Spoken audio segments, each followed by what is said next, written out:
This is Max and Mia podcast. Hey everyone, welcome back to Max and Mia podcast. I'm Max. And I'm Mia. Today we're diving into something really exciting. Intermediate level conversations in English. That's right. If you're at a B1 or B2 level, this episode is made for you. We'll explore how to make your conversations more natural and engaging. We'll share some fantastic tips to help you sound more fluent and confident when chatting with native speakers or other English learners. Plus, we've got some real-life examples and common situations you might face, whether you're at work, traveling, or just making new friends. We've got you covered, so grab your headphones, get comfortable, and let's start this amazing journey together. Before we begin, remember, making mistakes is totally normal and actually helps you learn faster. Absolutely. So don't worry about being ideal. Just focus on communicating and having fun with the language. All right. Are you ready to take your English conversations to the next level? Let's do this. Okay, so our first conversation today is between two coworkers who are meeting for the first time at a new job. Right. We have Sarah, who's been working at the marketing company for about 6 months, and David, who just started this week. This is a really common situation. You know, when you're the new guy at work and trying to fit in with your colleagues. Exactly. They're having lunch together in the office cafeteria, and Sarah is being really helpful, showing David around and giving him some insider tips about the job. What I love about this conversation is how natural it sounds. They talk about work, but also share some casual details about their backgrounds and interests. And notice how they use small talk to build a connection, talking about where they're from, their hobbies, and other similar things. It's a great example of how to be friendly while still maintaining a professional coworker relationship. Listen carefully to how they ask follow-up questions and show genuine interest in each other's answers. That's what makes conversations flow smoothly. All right, let's listen to Sarah and David. Hi, you must be David, the new guy in the creative team. I'm Sarah from marketing. Mind if I sit here? Oh, hey, Sarah. Yeah, that's me. Of course, sit down. I was actually hoping to meet more people from other departments. Great. So, how's your first week going? I remember feeling completely lost when I started here 6 months ago. Honestly, it's been overwhelming, but exciting at the same time. Everyone seems really nice, and the office culture is way more relaxed than my last job. That's good to hear. Where were you working before this? I was at a small advertising agency downtown. The work was interesting, but it was super stressful. Long hours, demanding clients, you know how it is. Oh, I totally get that. I actually came from a similar situation. That's why I love it here. They really care about work-life balance. Yeah, I noticed that during the interview. Speaking of which, how did you end up in marketing? Did you always want to work in this field? Not really. I actually studied journalism in college, but after graduation, I couldn't find any good positions at newspapers or magazines. So I decided to try marketing, and it turns out I really enjoy it. That's interesting. I studied graphic design, so this creative team role feels like a natural fit. But I've always been curious about the marketing side of things. Well, our departments work together quite a bit, so you'll definitely get some exposure to what we do. Actually, we're starting a new campaign next month for a tech startup, and we'll need some creative support. That sounds amazing. I'd love to be involved in that. What kind of startup is it? They develop apps for small businesses, things like inventory management, customer service tools, that sort of thing. It's not the most glamorous product, but the challenge is making it appealing to business owners. I like those kinds of challenges.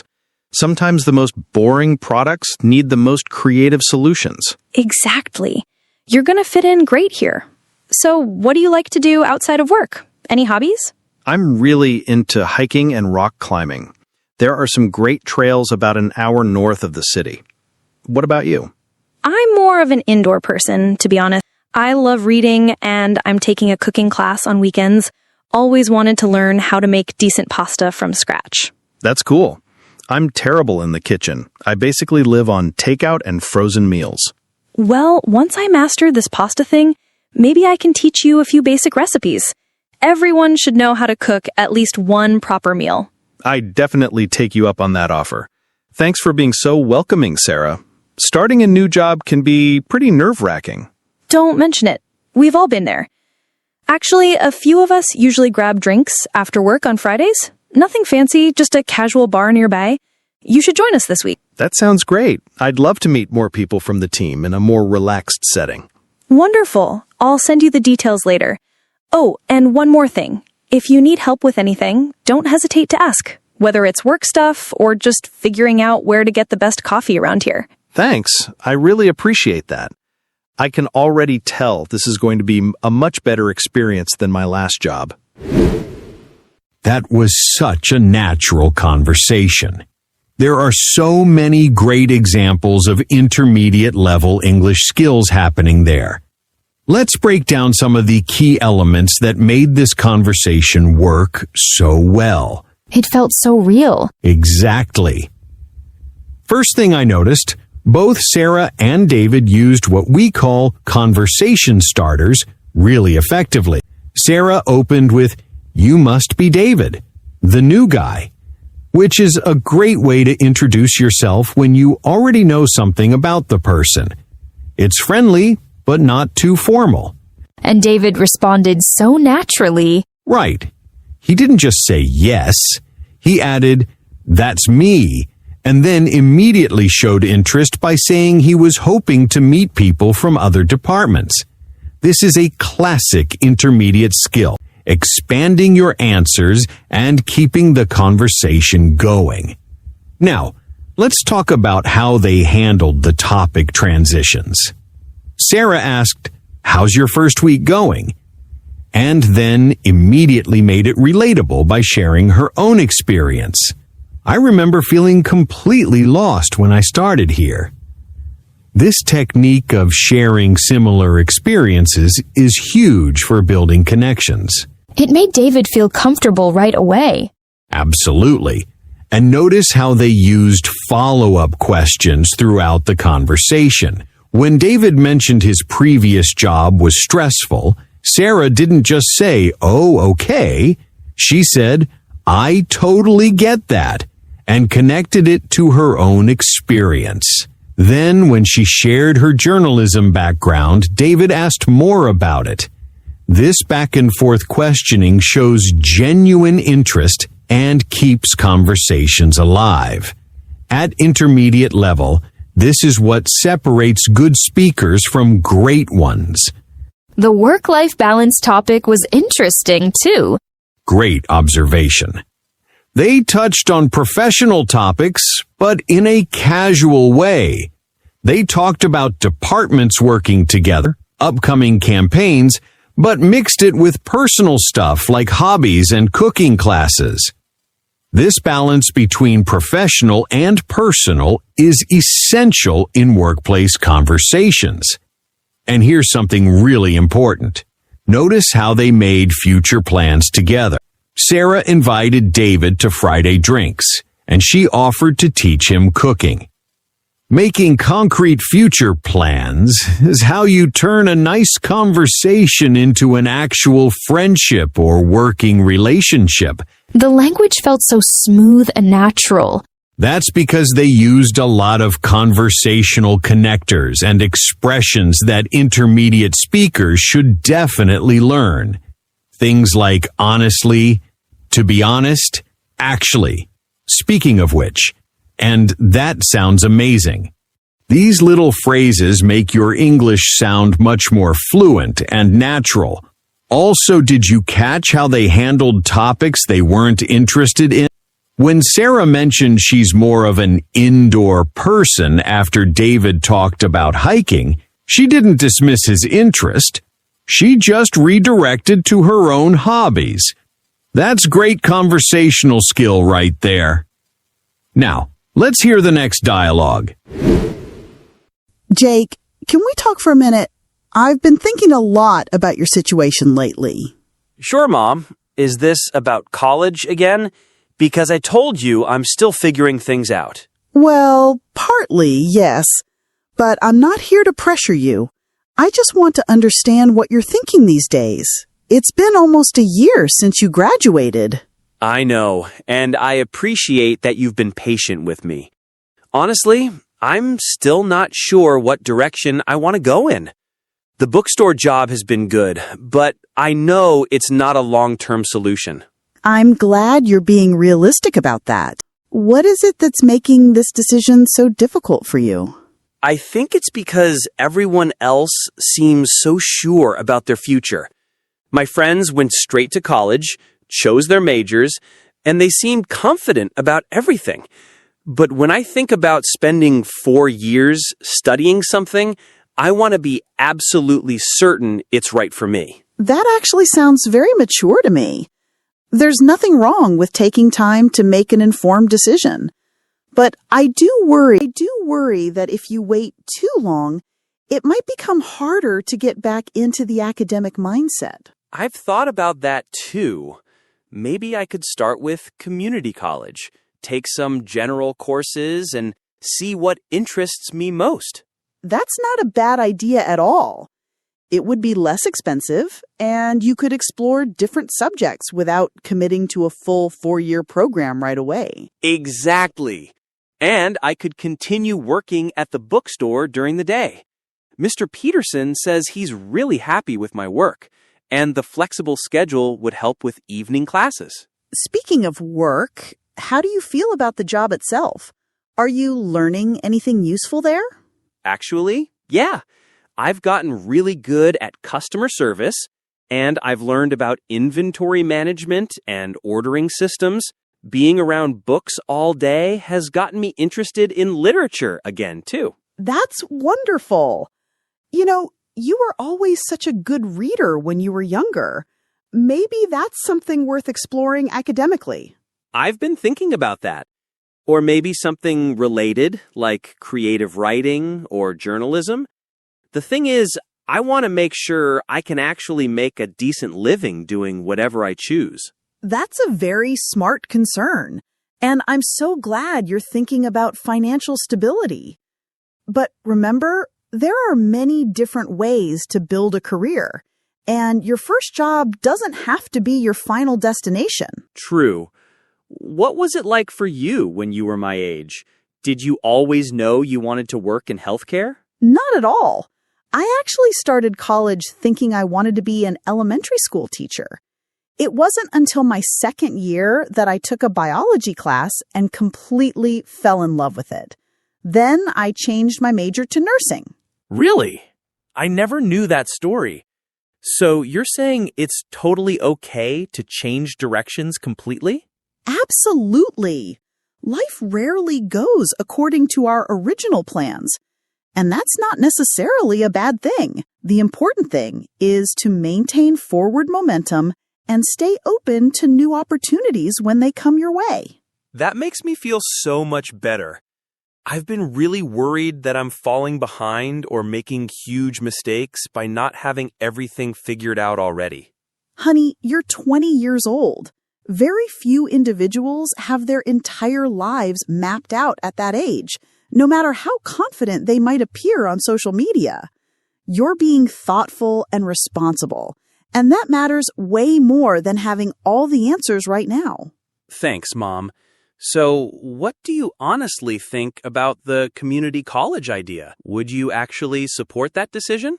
I think it sounds like an excellent first step.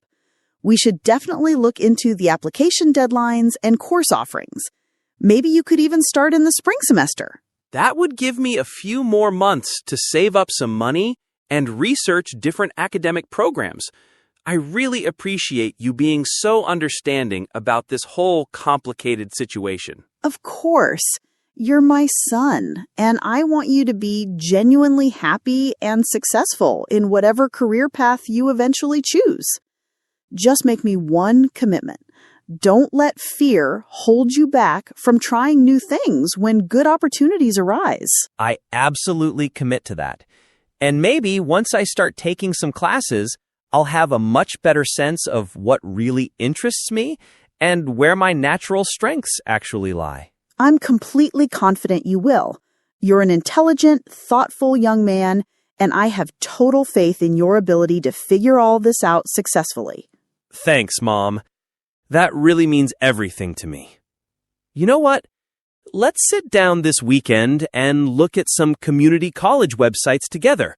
We can explore different academic programs and see what actually catches my interest. That sounds like a fantastic plan. And who knows? Maybe you'll discover something completely new that you never even considered before.